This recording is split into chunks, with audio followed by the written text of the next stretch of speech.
Hello everyone, welcome to this video. I'm going to talk about growing oaks in cedar patches or cedar thickets or old fields that are full of cedar. I found this oak that is a perfect example of something that I've learned over the years. This tree is like 6 to 8 inches. It's probably 20, 30 years old, I'm going to guess. Somewhere in that range, maybe a little younger. Probably not though. And then these are all cedar that are around it, and they're similar diameter.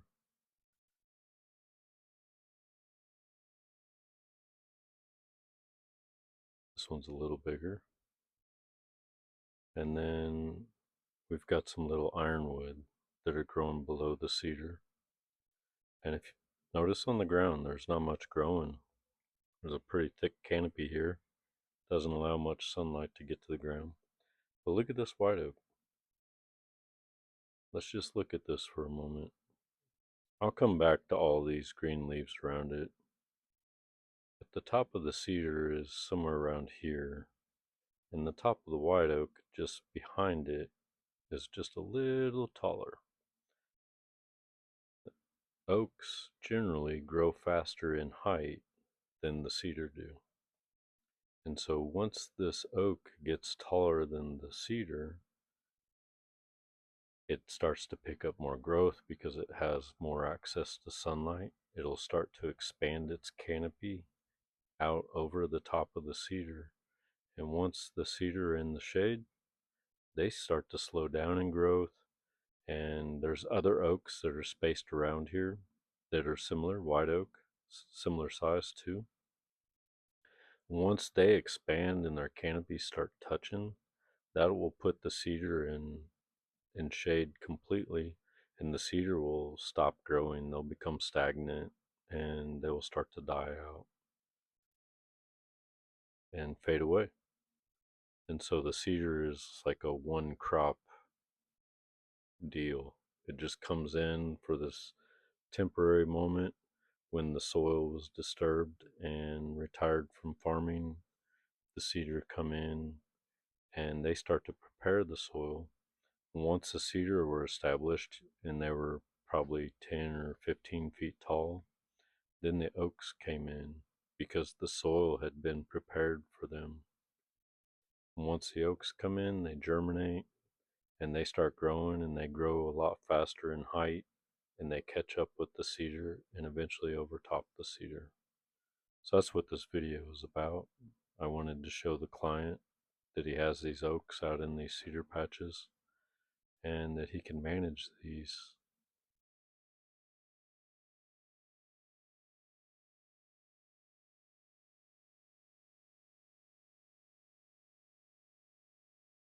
Now about these sprouts. These are what we call epicormic branches, and white oak is very vulnerable to get these whenever we do a forest thinning or a tree harvest.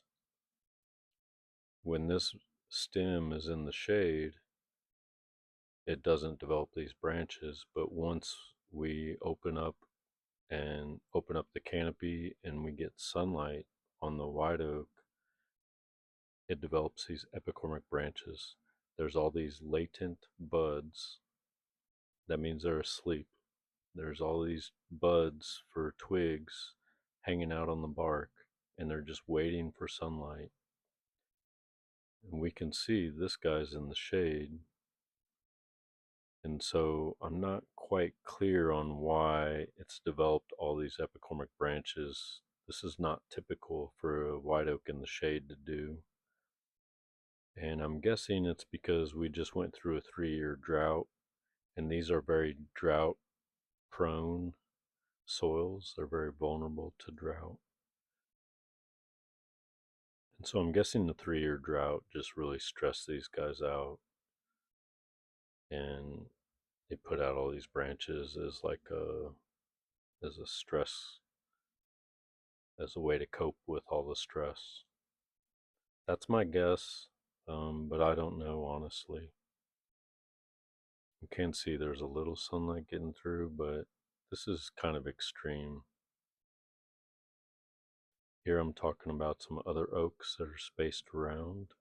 You can see one there. It's well spaced oaks throughout here amongst all these cedar trees.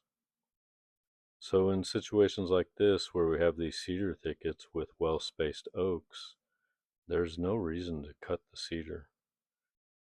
The cedar are training the oaks. The cedar are side competition that force the oak to grow straight up and not develop uh, any forks. So this one right here, here's a good view. You can see it forks right there. Well, look where it forks, right when it gets to the top of the cedar.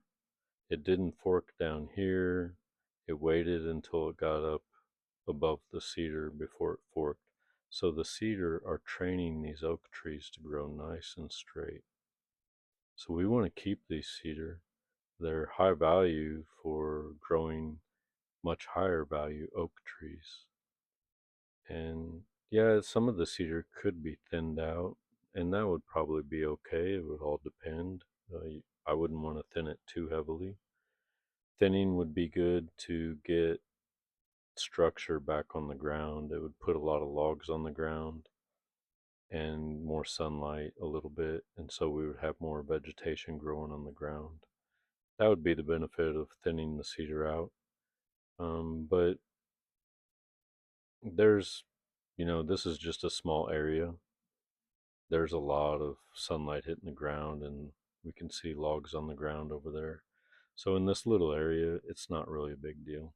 If this was 5 acres or 10 acres, then yeah, it would be good to break it up and get some structure on the ground.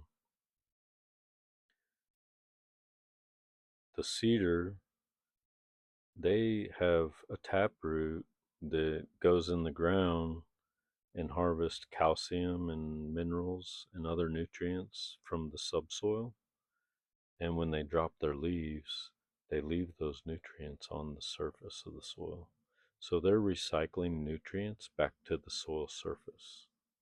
And oftentimes we'll see cedar come in after farming.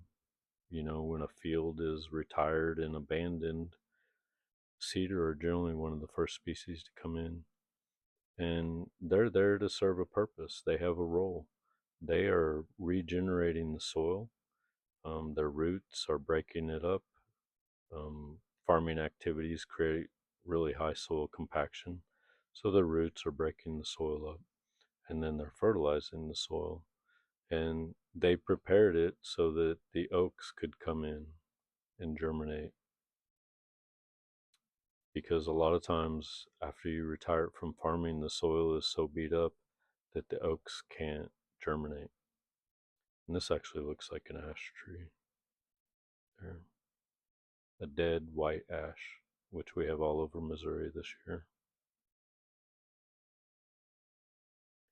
And then we've got the ironwood, and they can grow in the shade, and they can get really thick. You can see they're multi-stemmed. That's really common for ironwood. And they can become so thick that they can become a nuisance, much worse than a dense cedar thicket. It's okay to have some ironwood, and in this case, we don't have too much, so it's not too big of a deal on this property. But I've been on properties where it's just 100% sea of ironwood, and that happens oftentimes after timber sales. I was on a property that I'm working on, and we've been doing some burning, and we're going to start doing some thinning after we've done enough burns. And it was harvested very heavily of white oak on good loess soil, and now it's a sea of ironwood. We actually did a burn, and we killed a lot of the ironwood. We're going to keep burning and keep killing them. But I wanted to show you this white oak and what cedar trees, the value of cedar trees. When I started in my career, I was taught to cut every single cedar tree. I was taught that they don't belong here and that we should cut them all. And here I am mid-career or possibly late career, and I've changed my mind 100%. Cedar are extremely valuable, not only for soil regeneration, but for training these oaks to grow straight up. And then I just wanted to show you just down the hill, we've got this 30+ inch monster white oak, or red oak, I'm sorry. And this landowner had a timber sale, and this tree was hollow, and so it was left. But we can see the young forest all around it. Okay, I think that's all I got for this video. I hope you enjoyed it. If you got any questions or comments, feel free to leave them below. And please subscribe and share. Thanks a lot.